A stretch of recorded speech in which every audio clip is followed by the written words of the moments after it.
Hi all welcome to mom style.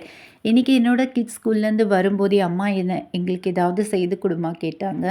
நான் sweet செய்யவான்னு கேட்டதுக்கு இல்லை எங்களுக்கு காரம் தான் வேணும்னு சொல்லிட்டாங்க. பட் எனக்கு ஸ்வீட் சாப்பிட்ணுன்ட்டு தோணினதால ரெண்டுமே செய்யலான்னு முடிவு பண்ணி ஸ்வீட் கொழுக்கட்டையும் கார கொழுக்கட்டையும் செய்தேன்.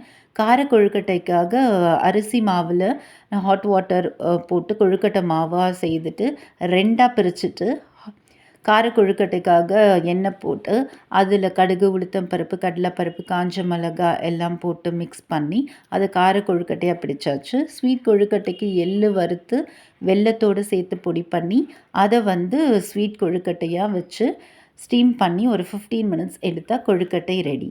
அண்ட் கார கொழுக்கட்டைக்கு என் பசங்க மிளகாய் பொடி அண்ட் கார்லிக் உப்பு எண்ணெல்லாம் போட்டு சாப்பிடுவாங்க. ஸோ அந்த மாதிரி கொடுத்துட்டு ஸ்வீட் கொழுக்கட்டையும் ரெடி பண்ணியாச்சு. ஸோ இதான் ஸ்நாக்ஸ். பிடிச்சிருந்தால் லைக் பண்ணுங்கள். தேங்க்யூ.